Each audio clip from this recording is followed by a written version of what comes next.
Greetings, everyone, and welcome to Brookings. I'm Mike O'Hanlon with the Africa Security Initiative, and we're here today to discuss recent events in Central Africa concerning especially the Democratic Republic of Congo and Rwanda, and the movement towards some kind of effort, some kind of deal that would hopefully bring peace and greater prosperity to this region that's been beset by conflict for so very long. Just a couple of quick highlights of what's been going on before I turn to Jason Stearns and other panelists to talk about the background in more detail, and then we'll move into a phase of conversation where we talk about prospects for the deals that have been recently signed, leading to an actual peace and economic development concept for the region. And we'll take your questions as well towards the end. You can send them in by email to events@brookings.edu. But as many of you will know, Eastern Congo has been mired in conflict for decades. Jason Stearns has written two very important books on that topic, which document all the difficulties going back even to the 1990s, obviously related to the 1994 Rwanda genocide as well. And in recent months, we've seen movement on a number of fronts, much of it troubling, some of it hopeful, none of it anywhere near finalized in terms of what it means for the region. The M23 rebels, who are supported by Rwanda, now control two major cities in Eastern Congo, including where I was a Peace Corps volunteer trainee 40 years ago in Bukavu, as well as Goma. But there's recently been a deal that group, as well as the Rwandan military that's been supporting them at times, should leave Congo and or be demilitarized at the same time that the Congolese government, in theory, would then take control of this area. But it's been struggling to do so for a long time, even with the help of a UN mission whose stay has been prolonged, in theory, through the end of this year. This particular summer, and I'll stop here with my brief introduction because Jason's going to do a much better and more thorough job in just a second, but just to set the stage in broadest terms, this summer, the Trump administration has helped negotiate two interim or provisional deals, one on essentially economic development involving Rwanda and the DRC, but also involving, obviously, security measures to make such development efforts possible.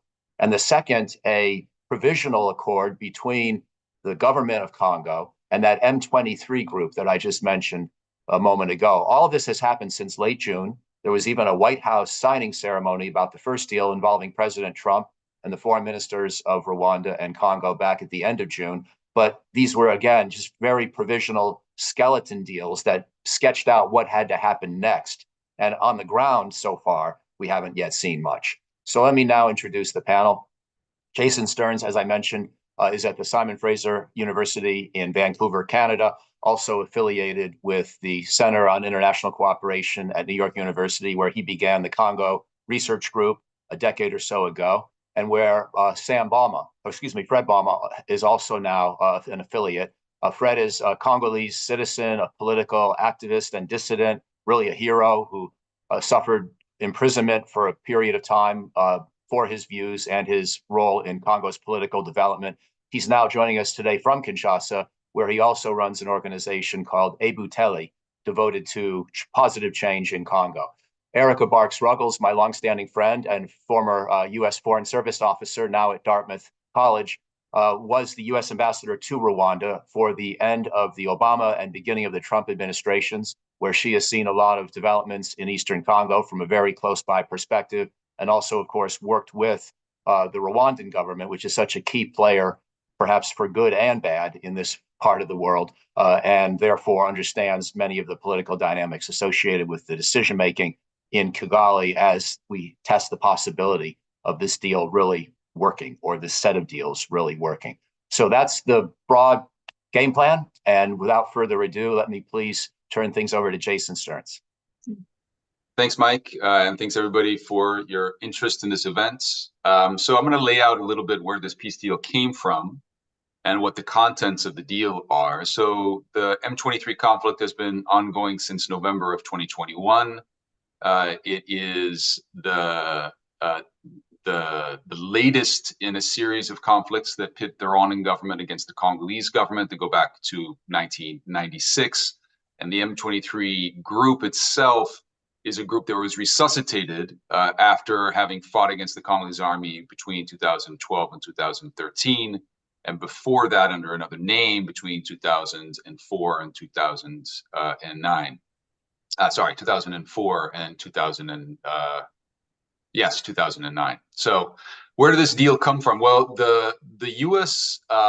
Involvement itself is actually the result of a stalemating of other processes. When the 2021 M23 conflict began, very shortly afterwards, there were two parallel processes that came about to deal with the conflict. First, the East African community launched what was called the Nairobi process to deal with the regional problems, or the national problems between the M23 and the Congolese government, as well as other armed groups. And then there was a parallel process that was facilitated by the African Union under the leadership of the Angolan government at the time that was supposed to deal with the regional issues. So you had a national process, you had a regional process. Those processes, however, stalemated. And it's the result of that stalemate, first, that there was an escalation in the conflict that Mike talked about that led to the M23 very dramatically to take the cities of Goma and Bukavu. Those are cities roughly of around 3 million people together on the border with Rwanda in January of this year. Following that, the U.S. government then got much more involved and was able to negotiate the Washington deal that was signed on June 27th. That deal, or that involvement by Washington, was really the culmination of work by the U.S. government that had begun under the Biden administration. The U.S. government has been involved, very heavily involved in the DRC in the peace process, at least since 2023. In negotiating first a ceasefire, and so that the current involvement really builds upon that. The deal itself is structured in a similar way as, or the process itself is structured in a similar way as the previous African processes. So there's a regional process, that's the Washington process, I guess you could call it now, that's being facilitated by the U.S. government. And then you have the national process. So the regional is between Rwanda and the DRC, and the national is between the M23 and the Congolese government. And that is being facilitated by the Qatari government with support from the US as well as other partners. So what's actually in the deal? The Washington deal, the regional deal between Rwanda and the Congo, looks a lot like what was originally negotiated by the Angolans last year. In fact, the concept of operations that the Angolans helped bring about, what's called the CONOPS, is actually annexed to the Washington deal. At the core of this deal is a very familiar compromise, one that's been at the heart of every single deal between Rwanda and the DRC since 2002, and that's that the Congolese government must conduct operations against Rwandan rebels, the FDLR, and at the same time, well, we'll get to that, the Rwanda will withdraw its troops, what they euphemistically call their defensive measures. So that's the core of the deal. In order to get that deal, the Washington deal, to work, the U.S. is offering a series of economic incentives. So this is new. This is really this is the Trump flavor, if you will, to this process. And this is certainly different than the Angolan process of last year. And those economic incentives, in theory, should push both sides to invest in peace and not in war. And so this is the peace dividend, if you will. The exact deals are not spelled out in the document, but what we know is that there are U.S. companies that are lined up to invest, at the very least, in a tantalum mine that's in Rubaya, that's in M23 territory, and potentially in other mines close by. The minerals would be extracted in the DRC and processed in Rwanda, then shipped probably to the United States. So it's a very America first sort of approach to this. It's a general attempt by the US to get more economically involved in this region and to shift supply chains that are currently almost entirely focused on China in the DRC towards the United States. In addition to the mining incentives, there's an important hydroelectric dam on the border between the two countries that could provide around 200 megawatts of electricity. That's especially important to the Rwandan government that's suffering from a lack of electricity at the moment. And so there's a series of economic incentives that in theory are structured to get this deal to work. So that's the regional deal between Rwanda and the DRC negotiated by the Americans. In addition to that, several weeks later, on July 19th, there was a deal signed between the M23 and the DRC in Doha, Qatar. This is not a full-fledged peace deal yet. This is a statement of principles. And a full peace deal is supposed to be signed within, I guess, about 11 days, so on August 18th. The deal itself, or the statement of principle at least, is quite vague. It calls for the building of trust, exchange of prisoner and detainees. And I think most importantly, it at least suggests, I guess, there's an agreement that the M23 should allow for the restoration of state authority in all parts of the country, including rebel-held areas. So those are an overview of the two deals. Just very briefly, I want to point to several problems in the deals or challenges in the deals, and then I'll hand over to Fred. I think one challenge is that there are two processes at the moment, not one. So this division between the national and the regional process, it in theory allows the parties to say we're actually not bound by that other deal. So, for example, the Rwandans could say that we're not bound by the M23 deal. We have nothing to do with the M23. That's one, I think, challenge. It's been a challenge since the beginning of the conflict. Another challenge is that there are disagreements about sequencing. I think this is going to be one of the biggest problems in implementing the Washington deal. Rwanda has already started to say that very clearly that it considers that the Congolese have to first conduct operations against the FDLR, and then they will withdraw or lift what they call their defensive measures.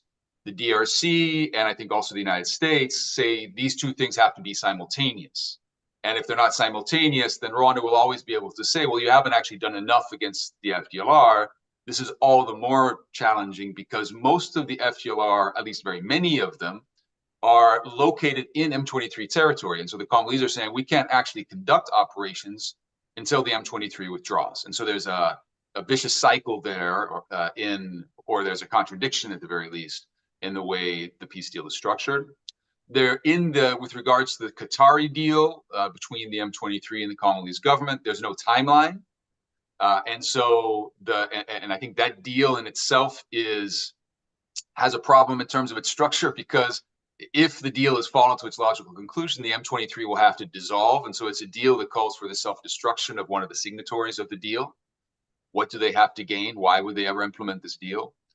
The economic incentives that I mentioned before that the US has offered will take a very long time to set up. Mining, industrial mining in particular, is not something that happens quickly. And so there's a problem, there's a disconnect between the timeline of the economic incentives and the timeline of the peace process itself. And the economic incentives piece addresses part of the conflict economy, but not the most important part. The most important part of the conflict economy at the moment is gold. Gold accounted for $1.5 billion in Rwandan exports last year. I assume that most of that comes from the DRC. That is a large chunk. That's the majority of Rwandan exports last year was gold from the DRC probably. And that's not addressed by this deal at all. So there's a question whether the economic incentives themselves will be enough, or whether there needs to be more of a stick rather than a carrot approach. And then finally, there is a structural issue with regards to coordination, not just the coordination between the two processes, but coordination amongst the peace brokers. The EU, which is a very important partner of both countries, especially Rwanda, has not really been involved in these processes. The African Union and other African regional bodies, the EAC and SADC, have been involved on the sidelines. But there's a question of how much they're supposed to be the ones implementing this deal. There's a question of capacity and coordination there as well. And then there's also a structural issue within the US government. This deal is really, there's a lack, perhaps Ambassador Ruggles can speak to this, but there's a lack of leadership within the Africa Department there hasn't yet been a African leadership named within the National Security Council or the State Department. And that is a problem as well, especially since the State Department has now let go in just the last few weeks some of the experts that deal with these issues. So there you go. I've laid out hopefully what the peace deal looks like and some of the challenges going forward. I'll hand over now. Thanks. Excellent. Thank you, Jason. And Fred, over to you just to pick up where Jason left. Any key points you'd like to make? I mean, I think Jason covered most of the things that has to be said on the peace agreement. A few things that I would like to bring in. First is the the reality, what it look like on the ground. We still have two provinces occupied by an armed group and a lot of certain level of violence in around the front line, even if to some extent there has been a ceasefire. So there's not massive clashes in North Kivu and in South Kivu, but there's still a lot of violence, and those violence affects civilians. There have been since the signature of the Doha Accord de Principe, there have been some atrocities in the Rutshuru provinces. According to the UN, more than 150 people, including civilians, had been killed in Rutshuru by in clashes between M23 and other local groups. And I think this raises the question of what's the operation against FDLR may look like in time where there is no other actors who are observing the operation, whether or not it may end up in atrocities against some Hutu populations in the area. I think it's a question that started being raised. We've seen also other kind of violence in other places in North Kivu, both by M23, including in Goma, where there is a lot of abduction. There's execution of civilian, but also by local armed groups and allegedly FDLR people, including in villages like Sake, where people have been killed and kidnapped in the last days,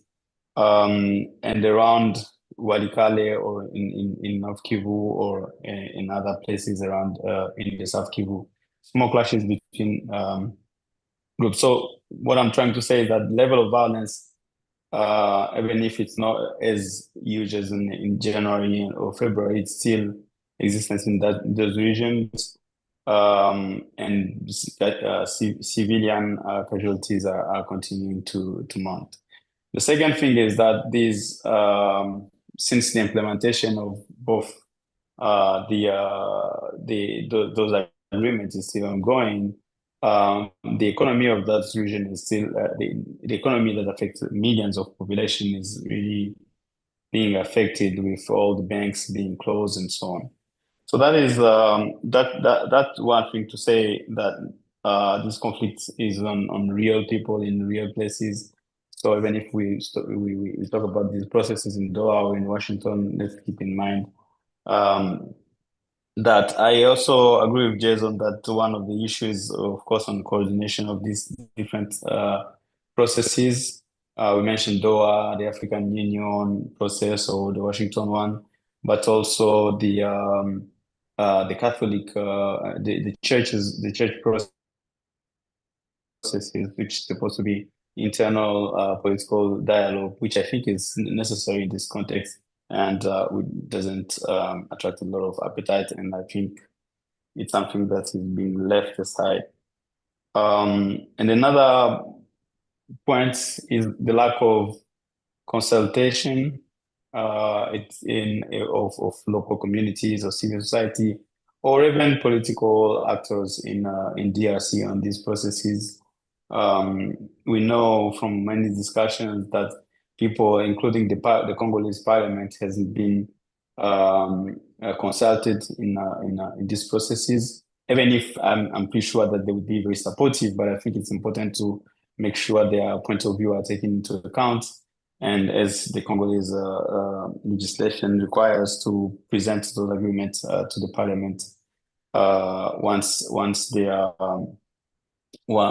signed. And I think the lack of political inclusivity or buy-in by many actors, including political leaders from those regions, may become a tension, may cause problem in the application of those agreements, especially since some elements may have political consequences, like the return of refugees in some areas, which may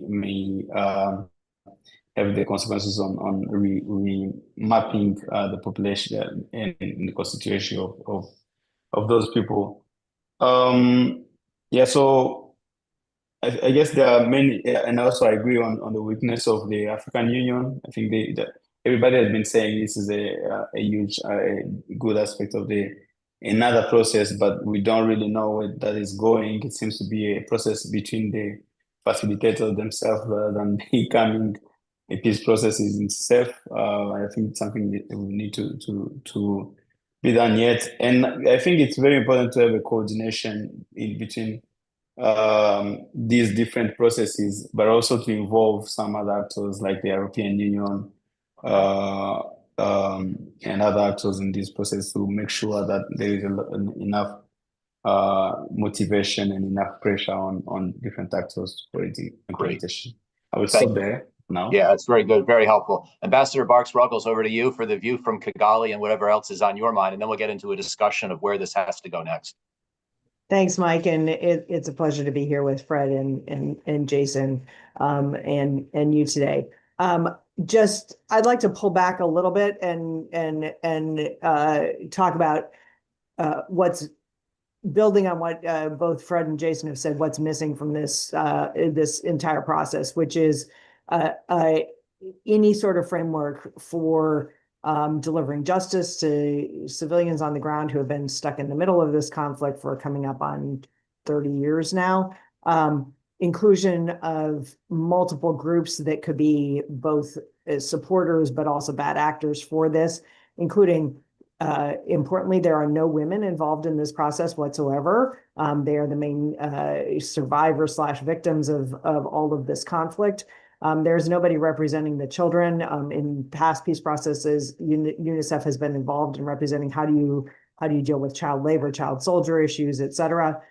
There's nothing in the peace and security agreement on disarmament and how you're going to deal with combatants, whether they're from M23, from FDLR, or from some of the other armed groups, which are not included at all in this process.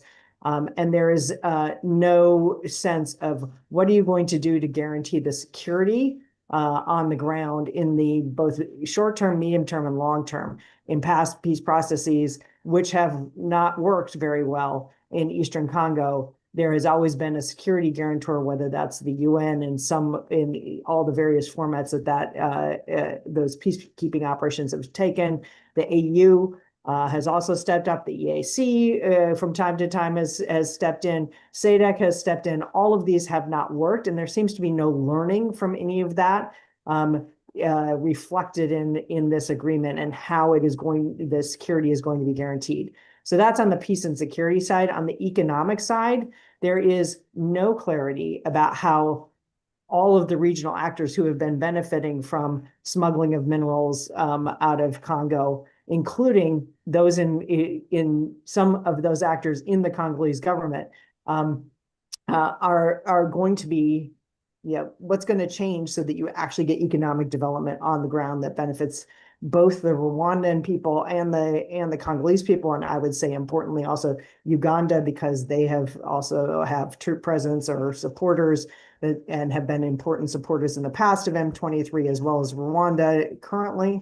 And when you look at all of those pieces and parts, there's theory, but there's not enough for me to grasp onto if I was out in the field today, which I'm not, to say, okay, how do I actually start working with the government that I am representing the U.S. to, whether that's Rwanda, whether that's Congo, whether it's Burundi or Uganda, which also are from time to time involved in this conflict, or at least impacted by it in the refugee flows, certainly. How do I actually get this over the finish line and get it towards the finish line on implementation? So there is a lot that is missing from this, and I'm not sure that there is a demonstrated political will to actually put in that effort and put in the expertise. We don't have USAID on the ground to implement this stuff anymore. So who's the implementing partner? We don't have, our Bureau of Security and Conflict anymore at the State Department. That's gone. So where is the expertise looking at post-conflict disarmament, refugee flows, child soldiers, child combatants, et cetera. Where is all that going to come from? And then where is the economic incentive for any of these actors who've been stuffing money in their pockets to actually cut deals with US companies, and where is the guarantor for the transparency of those transactions? Because right now, a lot of people are profiting very nicely from cutting deals with the Chinese, who are perfectly happy to continue to cut those deals and don't care about security, and they don't care about children in their minds, and they don't care about benefit for the Congolese people or the Rwandan people. So those issues have not been dealt with. So I think there's a lot that needs to be made publicly available so that people can actually start trying to help and build up a process on this. The fact that people are trying is great, fabulous, wonderful, but having a press conference is not a peace agreement. Excellent background as well. Let me, if I could, Erica, stay with you. And now let's move into the phase where I ask each of you, starting with Erica, to offer a suggestion or two about how to push this process to the next level and give it better hope of actually succeeding. Some of that's been implicit in your opening comments from all three of you. But Erica, building partly on what you said and what Jason and Fred also said, how do we give Rwanda enough incentive to be willing to see a region that it has essentially in many ways controlled or had its proxies control and therefore benefited from the gold that Jason was talking about? How do we give Rwanda incentive? And maybe to put it even a little bit more bluntly, why did President Kagame in Kigali even agree to this in the first place? Was it simply to get international pressure off his back for something that he has no intention whatsoever of actually complying with? Or does he actually potentially have a vision? Or would you suggest to him a vision that he should have for how Rwanda can benefit from this enough to not only agree to the deal, pull its own forces out, but put pressure on M23, which otherwise, presumably, as Jason said, has no incentive whatsoever to unilaterally disarm and disappear. So it seems like really Kigali is the center of the issue here, at least as I see it. I was wondering how you saw it. Yeah, I think there's multiple centers to the issue, and part of the problem is that people try and simplify this conflict to the point where it's like, okay, if just this one actor would do X, then it will be fixed. And we've tried that, it doesn't work. And part of my concern with what we've seen so far of this kind of multiple peace deal is what Jason and Fred both outlined, which is there's a lot of disconnected pieces, which have unclear sequencing, have unclear connections, and everybody has a lot of opportunity to point fingers at everybody else and blame them and walk away. So why would M23 want to be involved in this? Well, if the Rwandans, as they did in 2012, pull their support for M23, this group is not capable of actually doing the logistics, the training, the ammunition, the uniforms, everything else that you need to actually do what they've done so far, grab and hold territory, and provide law enforcement capacity to at least a limited extent, et cetera. You need organization and structure to do that. They are not capable yet of doing that without a very organized supporter behind them. When you look at their uniforms, when you look at their weaponry, et cetera, it's very clear, that they are getting support from the outside. When Rwanda in 2012 pulled their support and told them, all right, basta enough, because of sanctions imposed on the Rwandan government because child soldier recruitment by M23 and their support for M23 led to the triggering of the CSPA, the Child Soldier Protection Act, which yanked $500 million from our support to the Rwandans for their peacekeeping efforts across Africa, where they are a prominent member of peacekeeping and do a very good job. Suddenly, the US government was not allowed to train them, was not allowed to equip them, was not allowed to work with them on those peacekeeping efforts. And that was crippling to their military. And suddenly the stick worked to pull that back. They pulled their support from M23. M23 went into cantonments, et cetera. But critically, Uganda was also involved in that agreement because M23 was also going across the border and getting some support from Uganda. Uganda's nowhere to be seen in all this. The largest gold processing plant in the African continent outside of Ghana is in Uganda, which doesn't have large gold deposits and is right across from one of the biggest mines in Congo. Where do you think the gold's coming from? I don't have proof, but it's not rocket science to figure out that maybe a little bit of it is coming across the border. So if you want to get at kind of the economic incentives for conflict, you have to involve all the regional actors, and you also have to involve the corrupt Congolese officials on the other side of the border who've been selling weapons to FDLR, who've been selling weapons to M23, and have been selling weapons to all the other armed groups because they're getting a cut. And so everybody has to get serious about how you're going to bring all these actors into an agreement. And that requires a level of complexity, involvement, and commitment, not just from the US, but from the region, as well as from the UAE government and the Qataris government, both of whom are processing some of these minerals, and importantly, the Chinese, who are taking most of the tantalum out, and as I said, are perfectly happy to continue to profit from cheap labor, conflict, and smuggling. Thank you. Jason, why don't you offer your suggestions as well, and then we'll go to Fred. Well, I think that in order to get this deal to work in the short term, there's a short-term and a long-term piece to this. I think in order to get the deal to work in the short term, it really is Rwanda that I think is going to be needed to collaborate. The M23 itself is going to be difficult to incentivize the M23 to do something that will lead to its own self-destruction. I think that's just a general problem with this deal. There are parts of the deal that are supposed to cater to the M23, so there is a promise to allow the M23 to convert into a political party, to allow the M23 to demobilize and on a case-by-case basis join the Congolese National Army. But we all know that the M23 as a political party is not going to win many elections. And joining the Congolese Army on a case-by-case basis is joining a corrupt nepotistic organization in which the M23 is not going to have much purchase. And so I think that is not a great promise to the M23. Really, with the M23, what they need is a stick. As Ambassador Barker-Ruggles said, we've been here before. In 2012, under the Obama administration, the Rwandan government was pressured to pull support from the M23, and that did work. The M23 was defeated. Unfortunately, the Congolese government didn't seize the opportunity to try to settle the M23 issue by dealing with the officers and soldiers who had gone into exile and really missed an opportunity there. But I can't see this deal working without pressure on the Rwandan government. That's the short-term part.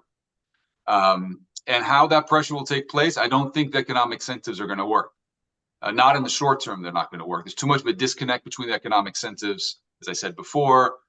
In terms of the timeline, it's going to take way too long. It's going to take years to build up industrial mines. And if that is actually going to work, the economic incentive of industrial mining, America first in the Eastern DRC, it's just going to take way too long. And it doesn't deal with golds, and gold is a big issue. And so there's going to have to be sticks involved in the short term. It is, I think, significant that at the signing of the initial statement of principles that Donald Trump himself got involved and was seen wagging his finger at the foreign ministers and saying, you have to do this or else. And there is, I hear from State Department contacts, there is a sanctions, or there is a package, is what they call it, being prepared to make sure that all sides comply with implementation.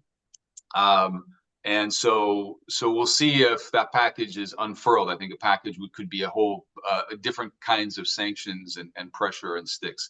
So that's a short term. I mean, I think the short term, we've been here many times before, but that's the short term.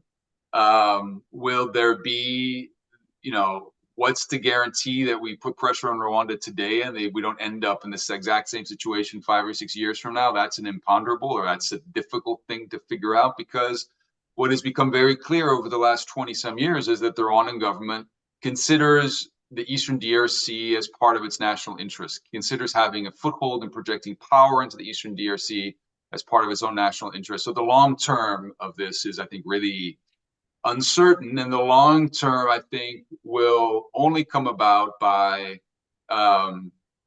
I think greater, while trying to shift that political economy from a formal one to from an informal one that's based on conflict and extraction to a peaceful one, and reforming the Congolese government, which itself is invested in disorder and conflict in the Eastern DRC and is not invested in stability. And so anytime that Rwanda, or for that matter, other actors want to stir trouble in the Eastern DRC, it's very easy because there is not much of a state I mean, we, including myself, complain a lot about Rwandan meddling in the Eastern DRC, but there's just, realpolitik here. The Rwandan government has a military budget about, I think, a fifth the size of the Congolese military budget.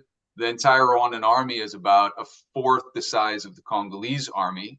If the Congolese army actually was a well-performing army, we would not be in this situation in the first place. So that's sort of the long-term, I think, issue to solving this problem.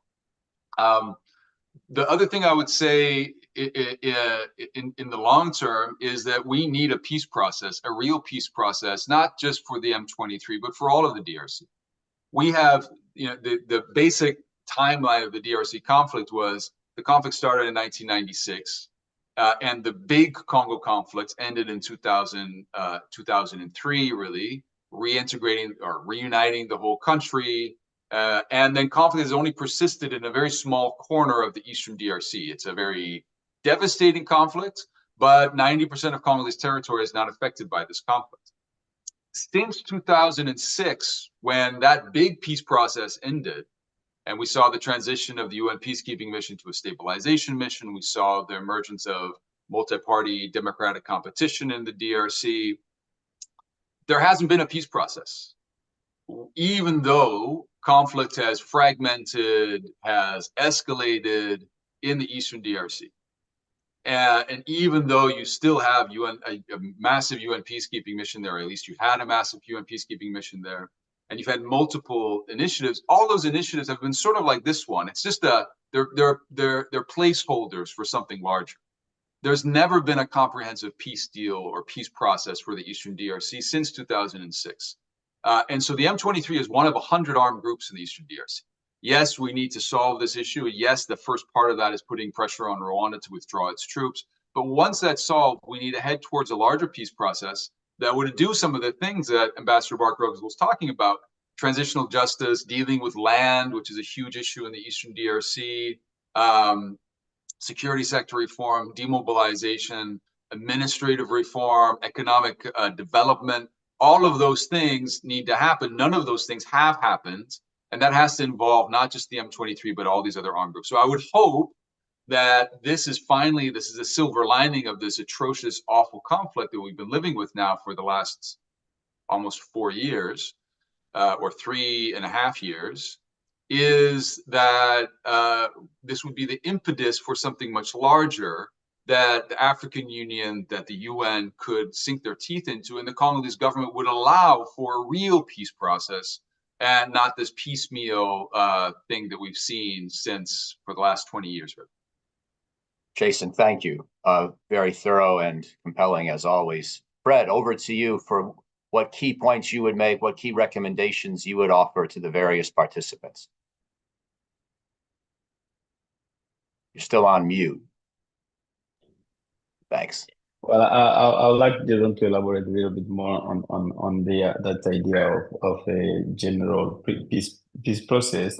But I think for me in the short term, and I agree with both Ambassador and Jason that there will be a need of using pressure and stick both on Rwanda, on M23. But also to some extent on the Congolese government, so that everybody is willing to resolve this conflict in the short run. Because I think one reality is that on different sides, there is still an incentive to resolve this militarily, and we can see it on the ground. Everybody, being sort of prepared for the next confrontation at the same time that we are negotiating. There is a Doha process, everybody talk about it, but at the same time on the front line, it seems like something will happen at some point in the future. So there needs to be incentive, and I agree that pressure needs to be put in on Rwanda. We still have a lot of leverage on M23, and that may help resolve this problem. But also on the Congolese government to some extent, so that they feel the urgency to not capitalize this conflict into a political opportunity, but just to resolve the conflict. Because for the people in the Kivus or in other provinces, Ituris that are affected by the conflict, I think our goal is to not only see this conflict end, but at least hope that this will be the last conflict. So if we just resolve the M23, just to have another M23 a few years later, this is not going to be the kind of change the kind of peace that we're looking at. And yes, the economic aspect is very important, and I agree that you can't speak of economic integration without including Uganda and Burundi, at least. But the benefit of that economic integration will come maybe in 5 years or plus 5 years. The current situation is very profitable for Rwanda and Uganda and Burundi. So the promise of future benefits is not enough. I think there will need to be more incentive. So that is one. The second thing,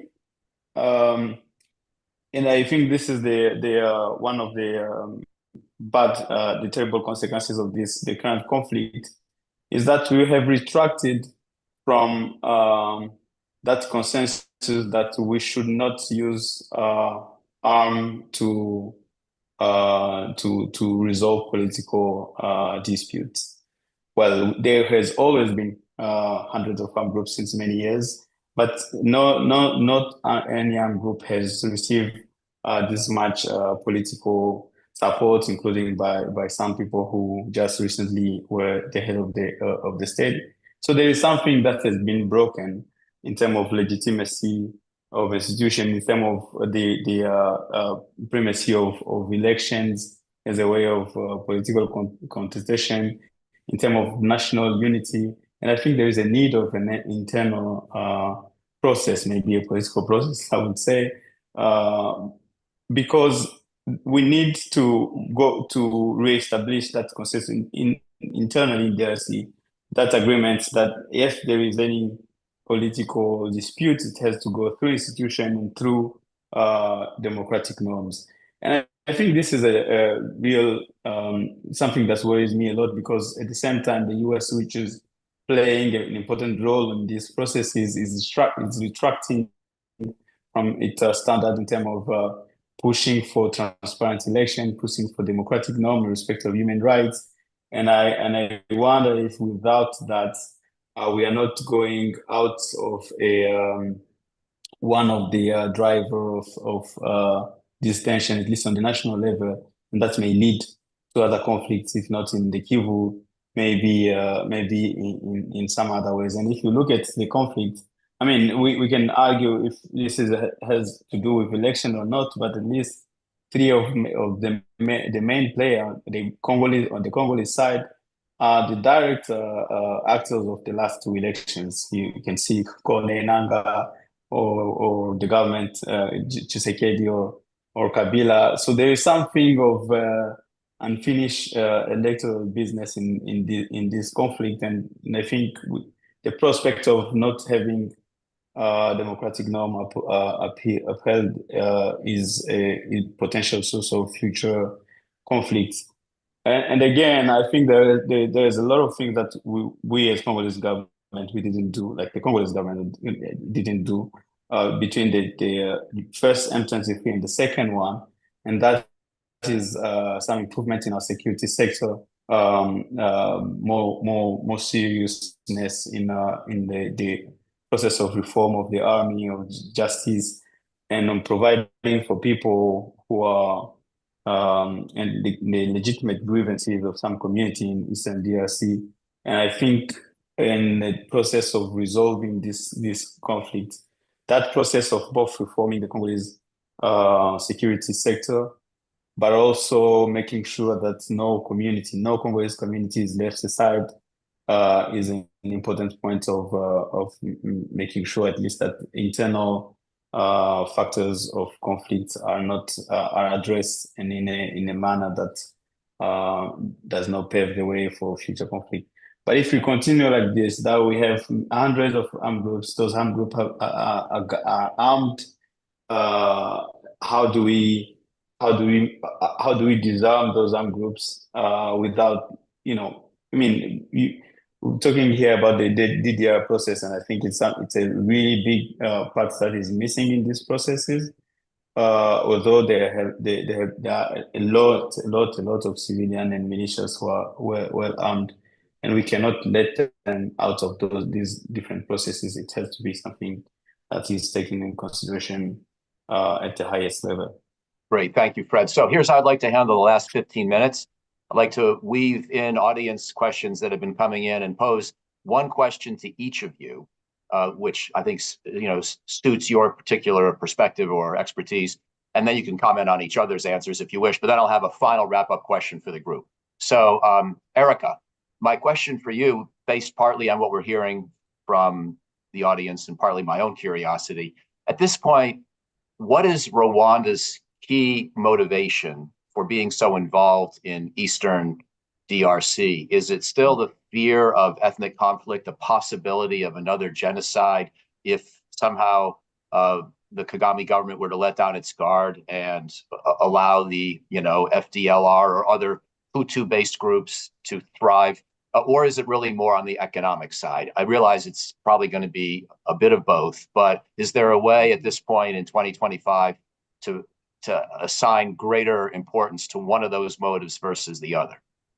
I would actually put it a little bit differently. I think that there is a huge amount of distrust in the Rwandan governing structures of both the international community, the various Congolese governments that have come and gone, of their ability to ensure that Rwanda is secure, and their commitment to ensure that Rwanda is secure. There is very much a sense of, we have always had to do it ourselves, and so we're going to keep doing it ourselves. We are who has made us secure. We are the ones who have brought peace and stability to our own country. And if we have to go over the borders to keep that, we will. We don't want to, but we will. That's what you hear from them. And I don't think they're lying about that. That is actually, they have seen these attacks, and some of them have been big, some of them have been small. And as Jason said, this started a long time ago. 94 through 96, there was a series of very large attacks from the FDLR, which was very actively controlling the refugee camps.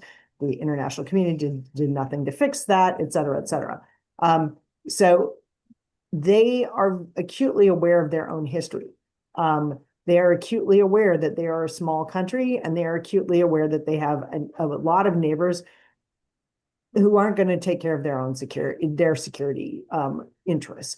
So I think building that trust, building long-term commitment from all the neighbors, but particularly from Congo, and from the international community and the peace guarantors, who also have in Rwanda's mind have failed to address these issues substantially over the last 30 years, is going to be a long-term process. Jason was right that there was a huge opportunity missed in 2013, 14, 15, 16. There was a lot of outreach, a lot of work done on joint projects in Lake Kivu, fisheries projects, energy projects, expanding the dissolved methane to electricity plant that was commissioned at that point in Rwanda. The dam project that you're talking about, that was started, then stopped again. to help stabilize both of their electrical grids. There was a lot of joint conservation efforts with the guerrillas actually starting to go back and forth across the border again, because there wasn't fighting in that region, and there was a lot of training going on, and the lack of commitment and deep concern by the central government, which is way over on the other side of the country, in Congo, to keep up those efforts, to support the local efforts, to reach out, really soured things. And I think that there is a long-term effort that needs to happen there. I don't know if it can be successful given all the history, but I think you have to try. And I think that involves mostly security issues, but it also the lack of transparency, the lack of effort by the Congolese government to address just rampant corruption and problems on their side of the border has incentivized some bad actors in other countries as well to take advantage of that. The Chinese certainly are doing it in a wholesale way.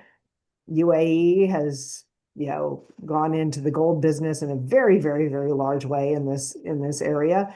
And, the nearest roads to get things out of Congo are through Uganda, Burundi, and Rwanda. Rwanda has a better road infrastructure than the other two, although Uganda also has been building up as well. And so you have to take into account those economic actors as well, and incentivize the transparency, incentivize opening up to the world what those supply chains look like. And that means you've got to get at this and calling out the Chinese who are profiting the most from this, but then also calling out all the middlemen on both sides of the border who are profiting from that. And there's got to be a disincentive structure. Sanctions are there. We could be doing this along with the EU to do more on that front. You have to have the sticks, but you also then have to have the carrots of saying, okay, how do you actually build a better, more transparent infrastructure? And investment is going to be key to that. But at the end of the day, I think it's a trust issue on both the security and the economic side. Thank you very much. Jason, for you, there are questions about the role of the United Nations and also this new Joint Oversight Commission. And so two big actors here that we haven't talked a lot about. On the UN mission, is this basically just a less and less important part of the overall equation, or do you think maybe they should step up their role, have the mandate extended or expanded? And then on the Joint Oversight Commission, does that offer any hope of uniting these two different peace processes? Yeah, just quickly to what Ambassador was saying about Rwanda, I always think about, this question is often asked, why is Rwanda doing this? At the end of the day, it's very difficult to know because these decisions are not made in a transparent fashion in Rwanda. But I think it's difficult to separate political opportunism and genuine security fears in Rwanda. There are always manipulations of both domestically and regionally of fears in Rwanda. Rwanda has used fears to clamp down on all internal dissent and used the justification of genocide, what they call genocide ideology, to clamp down also on legitimate political opposition domestically. And a similar thing goes for neighboring Congo as well. So there are, of course, legitimate security concerns that they have, but their involvement in the DRC has tended over the years to actually exacerbate that those serious security concerns. Just as an example, the FDLR that they're worried about, ahead of the M23 creation or resurgence in 2021, was estimated to be between 500 and 1,000 strong, relatively dispersed.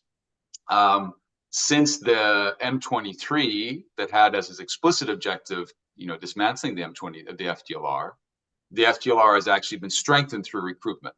And so more recent estimates I hear are now right in the several thousands of FDLR. And this has happened again and again over time.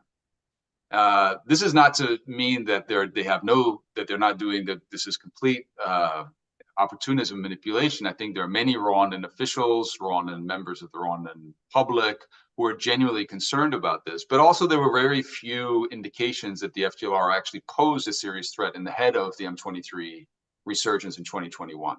And so I think it's important to put that out there, that it is of course convenient to have an enemy, but then there is an extremely, I think, real history that we're speaking to of a genocide and mass atrocities in Rwanda. So trauma, genuine security concerns, political opportunism, I think all blend into one in these situations. It's difficult to disentangle these factors.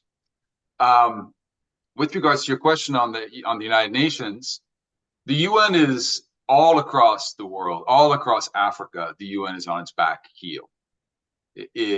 We have seen a decline in UN and traditional UN peacekeeping operations across the world. The Congo is no exception to that.